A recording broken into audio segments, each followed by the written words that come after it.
It is a beautiful rainy day and great for fixing everything. This is problem number 2 for the day. May have to actually move the machine to get to where I want to go.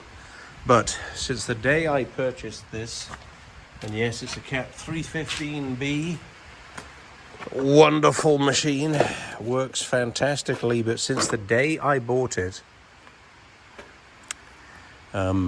it will start and then shut itself off 3 times.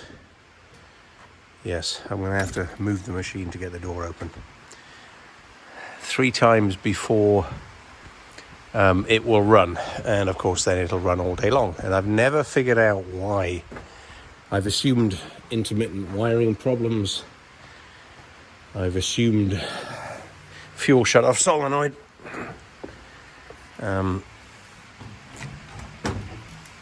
The fuel shut-off solenoid is easy to get to, easy to test.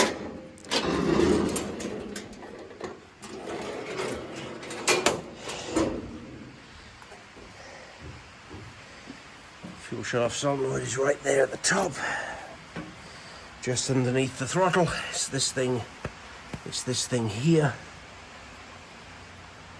And you put 24 volts to that, and it kills the fuel supply to the engine, kills the engine. You give it an intermittent 24 volts due to a wiring issue, and it shuts itself off whenever it wants to, or conversely, will not shut itself off when you want it to.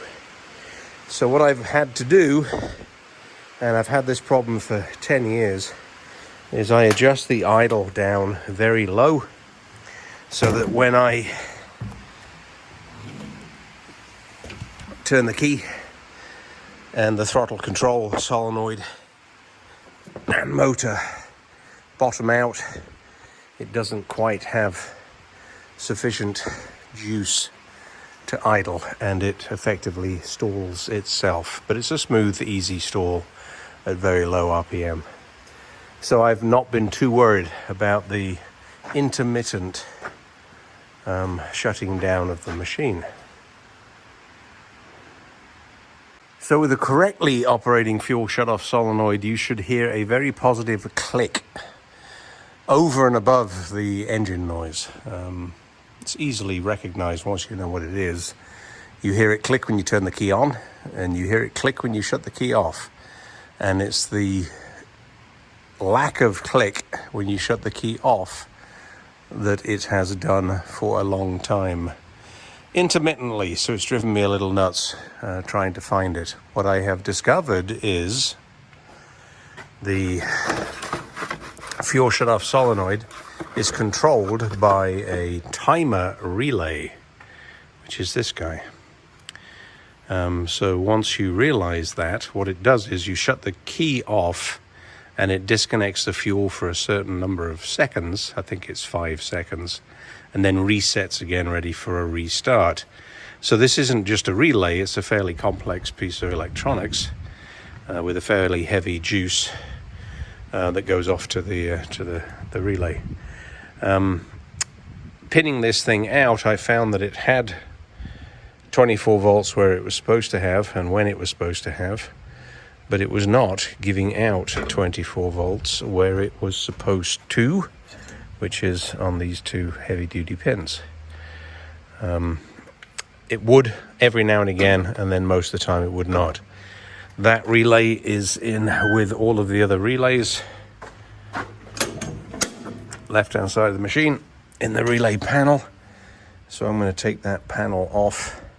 I hope I don't have to take all this out, but take that panel off, get to the relay, replace it, and fire the thing back up.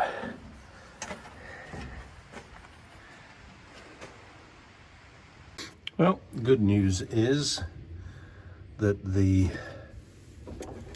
timer relay is this one here, that's sitting on the upper right hand side of the relay panel, so it's dead easy to get to.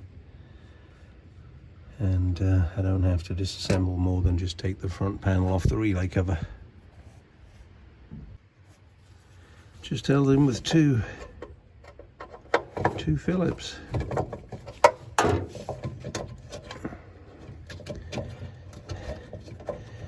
Everybody complains, including me, about how restrictive the space is on things. But in all honesty, the big equipment really has quite a bit of space. And any more space would mean that the machine would be twice the size, which I do not want.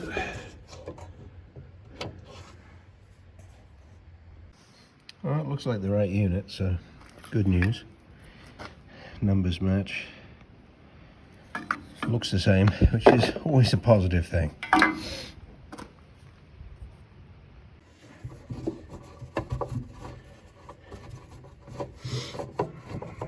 When you think about the impact of this,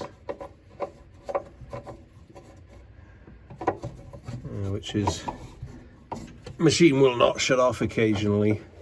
Have to climb up on top of the machine, have to manually press the solenoid to shut the fuel off, else it won't stop running. The flip side is it also, every now and again, you're in the middle of doing something, sometimes something a little tricky, and it just shuts off on its own. It's been doing it for 10 years, and the fix is as easy as that. Bolt it up, test it, see what happens. Let's see what it does. Key on. Starts up nice. I've set the idle a little higher. It's probably, I'd say the idle's about right. It might be a little low. It's 2.